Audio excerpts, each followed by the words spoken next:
નમસ્કાર દર્શક મિત્રો, વૈભવ દ્રષ્ટિ સમાચારમાં આપનું હાર્દિક સ્વાગત છે। છોટાઉદેપુર જિલ્લાની બોડેલી નગરપાલિકામાં પ્રમુખ અને ઉપપ્રમુખ સહિતના પદાધિકારીઓની સત્તાવાર રીતે જાહેરાત કરવામાં આવી। બોડેલીની નવરચિત પ્રથમ નગરપાલિકામાં ભાજપને બહુમતી મળતા સંગઠન દ્વારા વિવિધ પદો માટેના નામ નક્કી કરવામાં આવ્યા। બોડેલી નગરપાલિકાની ચૂંટણીમાં 7 વોર્ડની કુલ 28 બેઠકો પૈકી 6 બેઠકો મતદાન પહેલાં જ બિનહરીફ થઈ જતા ગત 26 એપ્રિલના રોજ 22 બેઠકો માટે મતદાન યોજાયું હતું અને 28 એપ્રિલના રોજ મતગણતરી થતાં ભાજપે 22માંથી 20 બેઠકો જીતી ભવ્ય બહુમતી મેળવતા નગરપાલિકામાં ભારતીય જનતા પાર્ટીની કુલ 26 બેઠકો તથા પૂર્ણ બહુમતી થઈ હતી।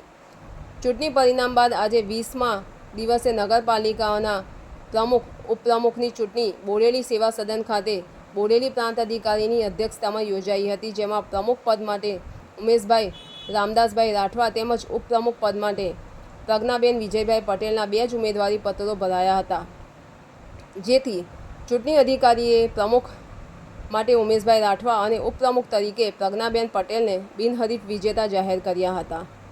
આ સાથે નગરપાલિકાની કારોબારી સમિતિના અધ્યક્ષ તરીકે જિજ્ઞેશભાઈ પ્રવીણચંદ્ર ચોકસી તેમજ પક્ષના દંડક તરીકે પાર્થ રાજેન્દ્રભાઈ સોનીના નામોની પણ જાહેરાત કરવામાં આવી હતી।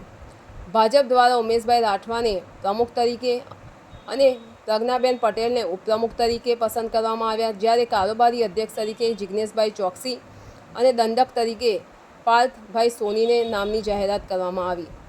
નવરચિત બોડેલી નગરપાલિકામાં ભાજપની એકતરફી બહુમતી બાદ હવે વિકાસના કામોને ગતિ મળશે તેવી ચર્ચાઓ ચાલી રહી છે। ધન્યવાદ। આજ રોજ બોડેલી નગરપાલિકામાં પ્રથમ બેઠક જે ચૂંટણી અધિકારીની અધ્યક્ષતામાં યોજાઈ હતી, જેમાં પાર્ટી તરફથી પ્રમુખ અને ઉપપ્રમુખની વરણી કરવામાં આવી હતી, જેમાં મારું નામ પ્રમુખ તરીકે જાહેર કરવામાં આવ્યું હતું, ઉપપ્રમુખ તરીકે પ્રજ્ઞાબેન વિજયભાઈ પટેલની જાહેર કરી। એમાં જે બોડેલી નગરપાલિકાના તમામ નગરસેવકોએ એમને આવકારી લીધા છે અને તે બદલ પ્રદેશની મોડી મંડળ તેમજ જિલ્લાના તમામ હોદ્દેદારો, જિલ્લાના પ્રમુખશ્રી, મહામંત્રીશ્રી તેમજ નગરના પ્રમુખશ્રી અને તમામ ધારાસભ્યશ્રી, સાંસદ સભ્ય સૌનો અમે આભાર માનીએ છીએ। આગળ જે લોકોને જે સમસ્યા હશે લોકોને મળીશું, લોકોને પ્રશ્ન સુધી અમે પહોંચીશું અને તમામ નગર સેવકો ભેગા થઈને અને એના પ્રશ્નને દૂર કરવાનો પ્રયત્ન કરીશું।